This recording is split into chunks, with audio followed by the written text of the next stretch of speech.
Good afternoon, everyone. I'm Amy Rizzo, and I'm the marketing manager here at Kelleher and Holland. Thanks for joining us today for the September episode of our monthly Lunch and Learn webinars. Today's topic is Digesting the Illinois Paid Leave for All Workers Act, or what we will refer to as PLAWA, which will touch on some recent changes in the Illinois law surrounding mandated paid leave for employees. Before we get started, if you have a question at any time during the webinar, please type it in the Q&A question box that is located in your Zoom control panel, and we will address following the presentation today. Our two presenters are from our employment law group, Andy Bowling and Madeline Kelleher. So a quick lunch-related question for our panelists. What's your favorite healthy snack? I'll go first. I love fresh fruits. It's just something I will always love. That's a really hard question, but I would say on the healthy side, probably almonds, smoked almonds. Sounds good to me. So let's get started. Madeline, earlier this year in March 2023, Governor Pritzker signed the Paid Leave for All Workers Act. So let's start off with the purpose of this act and what changes it brings. Thanks, Amy. So the Paid Leave for All Workers Act is the first statewide paid leave law in Illinois, mandating paid leave for all employees. The new act, including the new paid leave accrual requirements, say that 10 times fast, will take effect on January 1st, 2024, which means that prior to January 1st, 2024, all employers in Illinois should review their current policies and procedures for compliance and make sure that they take the necessary actions that must be done in 2023 before the act actually takes effect. So the act's going to be requiring every Illinois employer provide each of their employees up to 40 hours of paid leave for every 12-month period. And this will be at an accrual rate of 1 hour of paid leave for every 40 hours worked. The employees may use this paid leave for any reason of their choosing, which means any reason for their absence. It could include illness, a vacation, care of a family member, anything. And so while on this paid leave, employees must be paid at their normal hourly rate of pay. And the question comes, what about those employees that get tips or are on commission? And those who are regularly paid with gratuities or commissions as part of their pay must be paid at least the minimum wage in their jurisdiction of employment. So does this decision, Madeline, apply to all employers?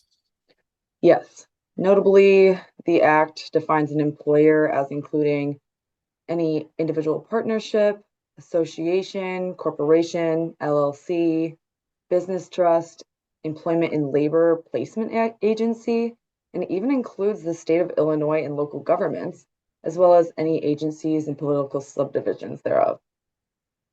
And Andy, how about employees? I know a question has just already come in asking about part-time versus full-time, and I know you'll address this here.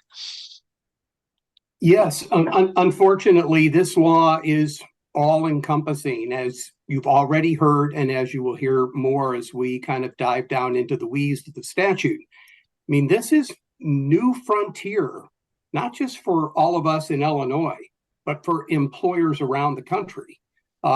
Illinois is just the third state that has required this kind of leave. And the other two states are Nevada and Maine. So even my colleagues and clients in California are asking what is going on in Illinois. And hopefully, you take the bitter with the sweet. And today we're going to talk about some of the bitter things on our menu. And to go directly to that question from the audience, yes, part-time employees are covered. There is no exemption based on number of work hours, although Madeline will talk later in the program about how part-time employees don't necessarily receive a full allotment of paid leave. But in fact, the statute itself says seasonal employees, part-time, full-time, are all potentially covered. The other thing that I think a lot of employers and even individuals may not want to hear is that this covers employers of day or temporary laborers, even nannies. If you have a full-time nanny, gardener, housekeeper in your employ, they are eligible for paid leave. And so it's really important to look at the details of your engagement and relationship with anyone who works in your household. And we can refer you back to our earlier luncheons where we talked about the risks of being too aggressive for independent contractors. What Madeline and I want to make sure that you take away from this luncheon, along with some other things, is don't view this as a race to reclassify people as independent contractors to get out from under the clutches of this law. The perils of doing so remain in full force, just as we explained a few luncheons ago. Now, there are a very small number of employees who are not covered, and I'm going to go through a kind of a very quick recital of who these people are, because frankly, the exceptions for at least most of the KH client base really don't apply to day-to-day for-profit businesses. If you're an employee under the Federal Railroad Unemployment Insurance Act, you're not covered. Same thing for school district or park district employees. College or university students providing temporary services for their college or university are not covered, as are short-term employees of institutions of higher education. And then there's a limited carve-out for unionized employees who are subject to various terms under their collective bargaining agreements. And these exceptions extend to the construction industry, delivery, pickup, and certain state agency employees who are working under a bona fide bargaining agreement that presumably provides for paid leave at a minimum comparable to what is required for non-unionized workforces in Illinois. So, Andy, what if an employer already provides paid leave? If you already provide paid leave, but you don't provide the minimum required by the statute, you must add more. So just because you may have a PTO policy or a vacation policy or some other leave, if it's not at least as beneficial as what we're talking about today, time to scrap it and bring it into the new era in Illinois. So, Madeline, can you tell us how accrual works under this new act? Yeah, sure. I think there was actually a question on this, and we'll go over the rate at a good few times. So don't worry if you miss it once. I'm sure it'll pop up again. So for every 12-month period worked, an employee is now in Illinois entitled to receive paid lead time based on a number of hours worked at a rate of 1 hour of paid leave that they earn for every 40 hours they work. And this is up to a maximum of 40 hours of reserved paid leave for a 12-month period that employers are required to, at the very least, provide their employees with 40 hours of paid leave for every 12-month period. And over at Kelleher and Holland here, we call this the accrual method. So while a full-time worker will likely accrue the full 40 hours throughout the 12-month period, a part-time worker might not, and rather will likely have accrued fewer than 40 hours of paid leave. And it's really just based off of the numbers of hours the employee worked, as Andy was talking about a little earlier. And so a nice little quick example, the employee A, here, we got it on our screen, works 15 hours per week and for 52 weeks per year. So employee A will accrue 19.5 hours of paid leave annually. So this is, as you can see on your screen, 15 hours of working per week for 52 weeks is 780 hours worked that, per year for that year. And that 780 hours, if you take that and you divide it by the accrual rate of 40 hours worked for every 1 hour paid leave earned, that leaves you with 19.5 hours of earned paid leave. And Additionally, the employees who are exempt from the overtime requirements of the Federal Fair Labor Standards Act are generally deemed to work 40 hours in each work week for purposes of paid leave. Uh, you know, time accrual if they really regularly work that 40 hours a week. If they, an exempt employee's regular work week is less than 40 hours per week, then their paid time leave accrues based on the number of hours in their regular work week. So, Madeline, can an employer choose to provide more paid leave, or can they provide paid leave at a different rate than provided under the Act? Right. Okay. So, yes, we now know that the Act requires that accrued time must be provided at a rate of 1 hour of paid leave for every 40 hours worked. However, this is, as just mentioned, this is a minimum requirement, meaning that the employer can choose to provide its employees with more than 40 hours of paid leave in a 12-month period. An example here, if an employer wants to provide its employees with 80 hours of paid leave per year, it can be, you can use an accrual rate at a rate of 2 hours of paid leave for every 40 hours worked, or for example, 1 hour of paid leave for every 20 hours worked, which in the end would both total 80 hours of paid leave per 12-month period. So it really doesn't matter as long as the rate of benefit is at least 1 hour of paid leave for every 40 hours worked. And the employer's paid leave policy follows the remaining requirements and provisions of the Act. So just as an employee can provide more paid work, they can also provide, the same 40 hours of paid leave per 12-month period in smaller proportional increments. So like there 0.025 hours of paid leave for every hour worked, which in the end would total 1 hour paid leave for every 40 hours worked. It just really depends on how the employer wants to play it. So, when can these employees start accruing their paid leave? Sure. So under the accrual method, every employee's paid leave begins accruing upon either the beginning of their employment, if they're employed after January 1st, 2024, or on January 1st, 2024, whichever is later. Okay, so we're going to go through a few examples. We see example 1 on the screen. Employee A has worked for their employer since 2019, but did not previously get paid leave. So employee A will begin accruing paid leave on January 1st, 2024. The second example on the screen, employee B has worked for their employer since 2019 and previously did receive paid leave. But again, employee B will begin accruing paid leave on January 1st, 2024. And a third example, employee C, who begins employment after the effective date of the Act. So this guy over here is beginning his employment on July 1st, 2024. And that employee will then begin accruing paid leave on the first day of their employment, so July 1st, 2024. Just so you guys know, we will use these three examples a few more times in this presentation. So just as a heads up. So now we know how they start accruing, but how can employees start actually using their paid leave?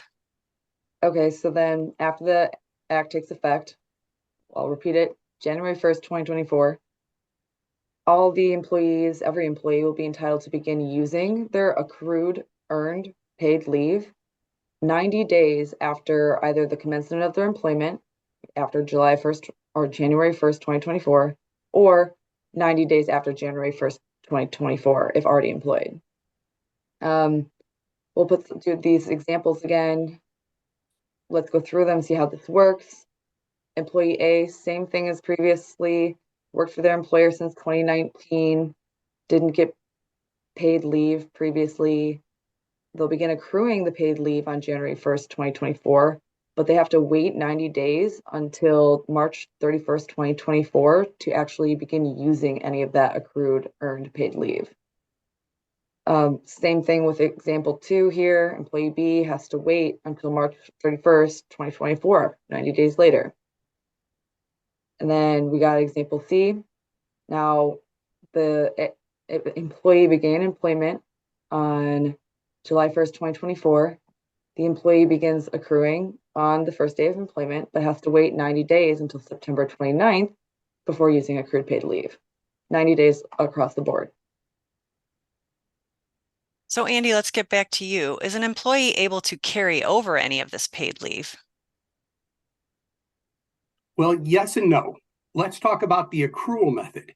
Yes, under the accrual method, where you earn your paid leave prorated over various time periods, as Madeline has described, employers must allow their employees to carry over unused paid leave from one 12-month period to the next 12-month period. However, you don't have to allow employees to accrue more than the 40-hour maximum under this statute. In this aspect, for any of you who are familiar with states such as California that currently prohibit use it or lose it vacation policies, it's a bit like the vacation accrual method in those states. So yes, if you opt for the accrual method, that is one of the, I think, potential negatives, is having to track that carryover and making sure you're properly accounting for when you're going to suspend new accruals based on the carryover. So Andy, is an employer able to institute a longer accrual introductory period than that is under the Act? Unfortunately not. The statute is very clear, as well as some additional guidance that's been issued by the Department of Labor in the last month. Paid leave must begin accruing no earlier than 90 days after the date of hire or 90 days after January 1, 2024, whichever date is later.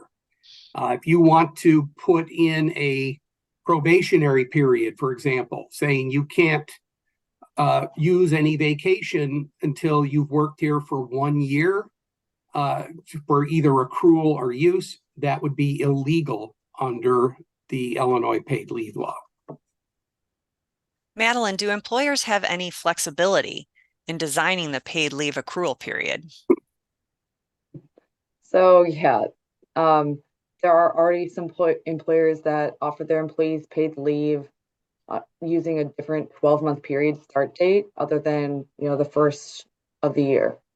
So common start dates would be the employee's work anniversary, the employer's fiscal year, maybe the employer's healthcare plan year.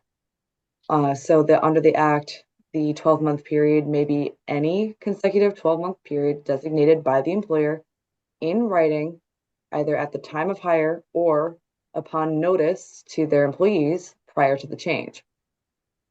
So to use a different 12-month period rather than starting over at January 1st, 2024, there would be a few requirements. Obviously, the accrual period has to cover a full 12 months, consecutive months. The accrual rate, again, cannot be less than 1 hour of paid leave for every 40 hours worked. Third, the employer must provide written notice to its employees before January 1st, 2024. That's important, before January 1st, 2024, or at the time of hire, if after January 1st, 2024. That explains that the employer is using a different 12-month period for paid leave accrual than starting at January 1st. And lastly, the employer must provide its current employees with documentation of the balance of hours worked, the paid leave accrued already and taken, and the remaining paid leave balance at the time of notice of the change. So Andy, does this mean an employer can no longer front load paid leave at the beginning of the year? Amy, not at all. In fact, employers can continue to front loading paid leave if they do so for other current leave policies, such as PTO or vacation. And they can do it if they're doing this brand new under the paid leave law. Under the front loading method, employers can take the minimum 40 hours of annual paid leave and make it available to employees on the first day of employment or the first day of their 12-month annual accrual period. All employees, however, will still have a 90-day waiting period from January 1, 2024 or the first day of employment if hired in 2024 or later. In addition, under the front-loading method, as we call it, employers are not required to allow employees to carry over paid leave and may require employees to use or lose all of their paid leave prior to the end of the benefit period, or else they forfeit that unused paid leave. Employers who use the front-loading method must not forget to track the actual hours worked by each employee, because if, for example, a part-time employee would have received more paid leave under the accrual method, the employer must provide that additional time. And again, this would occur if you're front-loading something less than the 40-hour minimum based on a projected reduced workload. So if an employer is using this front-loading method, are they able to designate a certain 12-month paid leave period? Yes, I think if an employer wishes to use a different 12-month period other than the beginning of the calendar year under the front-loading method, the employer must meet similar requirements to those that were explained under the accrual method. Front-loading period must cover 12 consecutive months. The front-loaded paid leave must be at least 40 hours. And full disclosure, you're free to give more than 40 hours. Don't know why you would want to under this statute, but nothing prevents you from doing so. The employer must also provide written notice to its employees before January 1, 2024, or at the time of hire after January 1, 2024, explaining that the employer is using a specific 12-month period for paid leave, and the employer must provide its current employees with documentation of the balance of hours worked, the paid leave taken, and the remaining paid leave balance at the time of the notice of change. And this goes back to a point that we'll harp on again. You can't wait till January 1. There are certain things you're going to have to decide and do before the end of this year. Madeline, so can employers set a minimum number of paid leave hours that an employee can use in a day? So I think this is one of the questions that was asked in the Q&A. So while employees may determine when they use leave and how much they use or choose to use of their reserved earned sick leave or paid leave, employers can set a minimum leave increment of up to 2 hours per day. So in other words, an employer may require that if an employee uses any paid leave just for a single day, that the employee use at least 2 hours of the paid leave. So I'll give you an example. If an employee has a doctor's appointment, but really only needs 1 hour of paid leave, and the employer has set this minimum 2 hour increment, then the employee will use up the entire 2 hours of paid leave for the doctor appointment, whether or not the full 2 hours was actually used. So how about any notice or record keeping requirements that an employer will have to do under this act? Yeah, so written notice of the act's requirements must be posted in a quote unquote conspicuous place in the workplace and in the employee handbook if an employer has a handbook. And the notice has to include two things: the Illinois Department of Labor's existing notice regarding the act. They already have some preset language. And then, if applicable, a notice to the employees that they are responsible for paying their share of any health insurance to maintain coverage while on leave. Additionally, if an employer makes a change to its notification requirements for employees to actually request to use the paid leave, the employer must provide notice to its employees within 5 calendar days after making a change to this policy. Also, if the workforce contains any non-English speaking persons, the notice must be published in each of their native languages. All employers have to maintain records for each employee that show the number of hours worked, the number of paid leave hours accrued and taken, and the remaining balance. These records of how much has been used, earned, and worked have to be kept for 3 years and available for inspection by the Illinois Department of Labor. And if the employer does use the accrual method rather than the front loading method, then they have to make sure that they keep it for 3 years for the employee to request to review the records. So, Andy, will employers be required to pay out any unused leave when an employee is terminated or resigns or retires? Well, I'm going to give an answer that clients hate to hear from a lawyer, and it depends. Okay. And let me kind of take a little deeper dive on that kind of, response. Under Illinois law, if you have a vacation policy, you are required to pay out unused and accrued vacation under Illinois wage and hour law and under the laws of several other states. But the paid leave law is a little different. And again, the outcome will be based on how you treat paid leave. If you treat paid leave as a discrete policy that is separate from your vacation policy, the answer is no, you don't have to pay it out on termination. Sections 15J and L of the new law are quite clear that this is not a mandatory payment upon termination, similar to vacation. However, if you bundle paid leave with your vacation, PTO policies, and use all of this time as one big account that employees can use, then yes, the paid leave accrual must be paid out on termination. What some of our clients are already doing, and I think if you can manage the administrative complications, it's a good idea, is let's assume you offer employees a 14-day vacation policy or 10 days vacation. What you could do is have a vacation policy of just 3 days and then a paid work leave policy, front-loaded, which might be easier to manage, of 7 days. And you set the policies up so there are different eligibility criteria.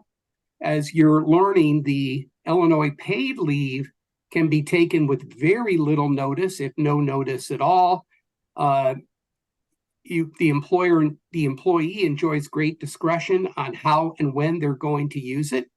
While vacation policies, in contrast, employers still can reserve certain parameters and controls on how it is used. You must apply for vacation by X number of days.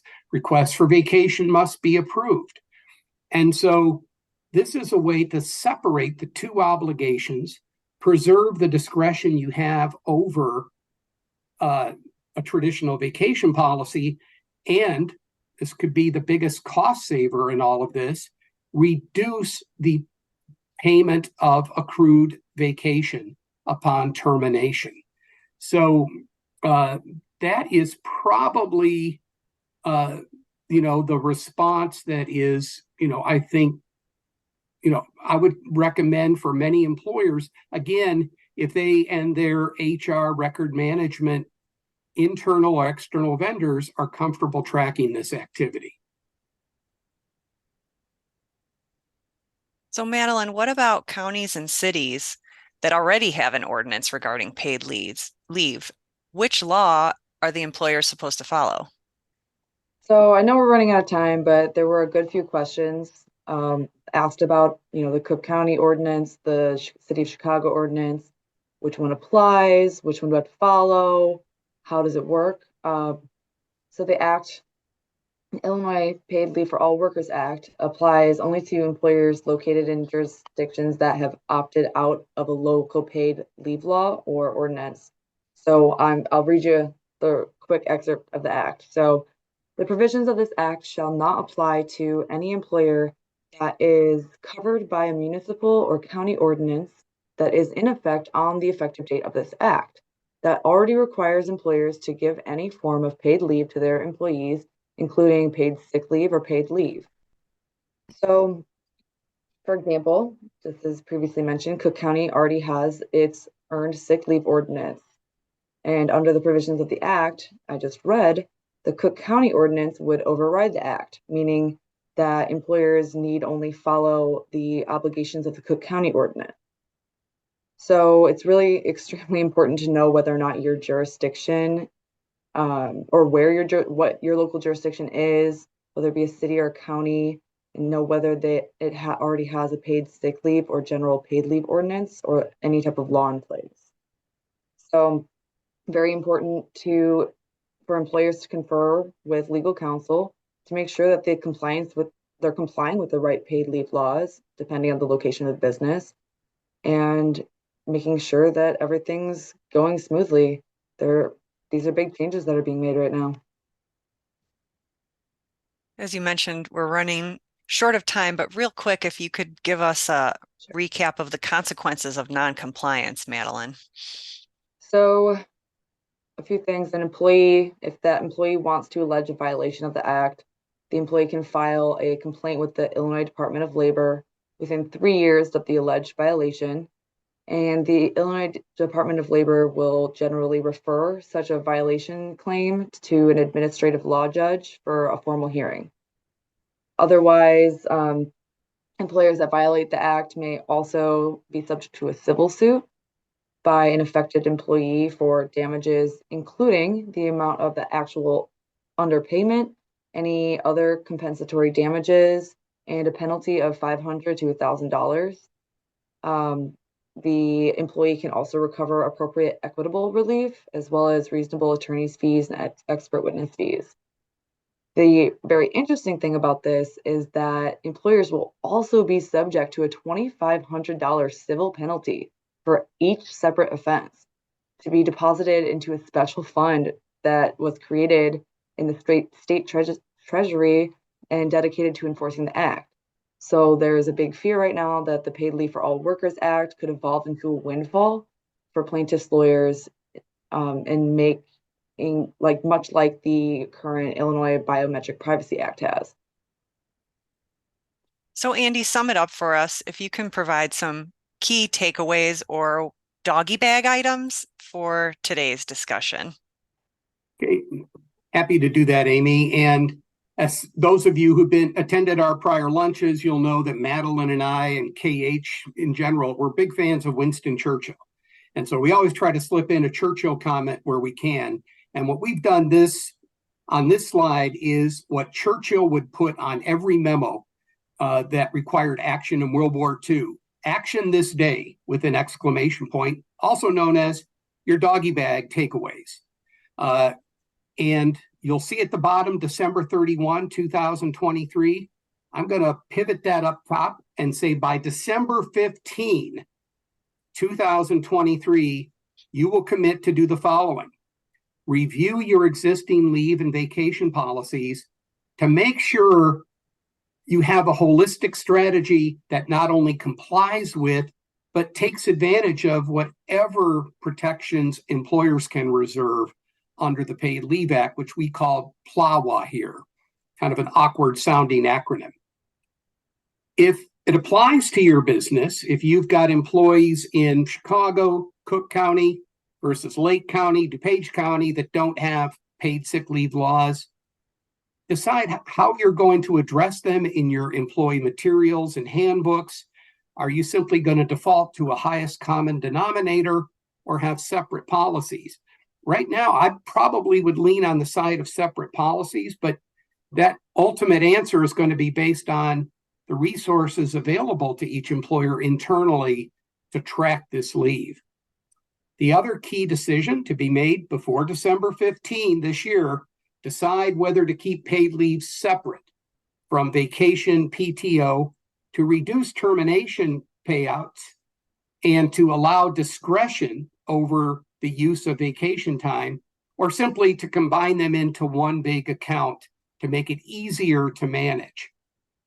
You also have to decide by December 15, how will your paid leave be earned? Accrual versus front load versus, and we haven't talked a lot about this, but here's an option, hybrid.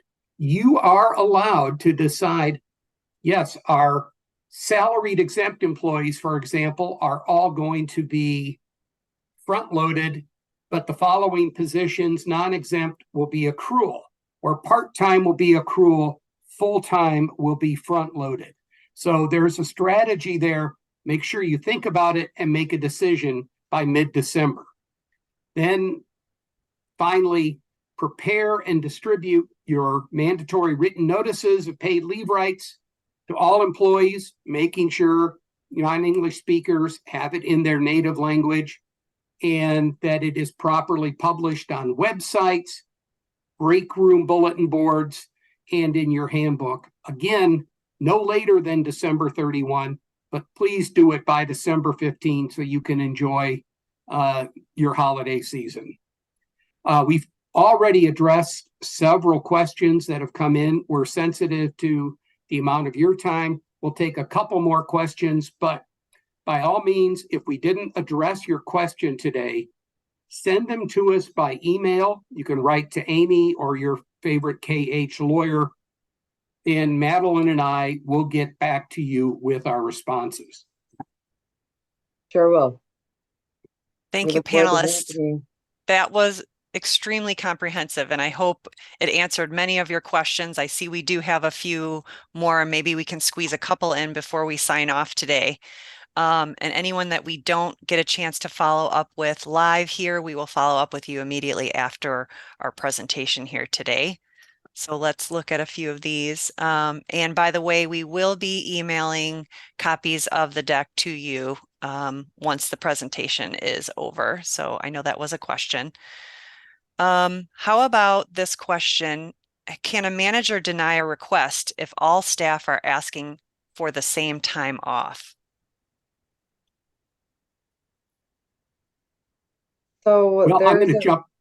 go ahead. I'll jump in here, Madeline, and please chime in because these are uncharted waters. The Paid Leave Act makes clear that this is a bit like family medical leave, where if there's an emergent reason for paid leave, you get to use it and take it. It doesn't, in certain scenarios, it's the employee should try to ask maybe within 7 days of a planned paid leave.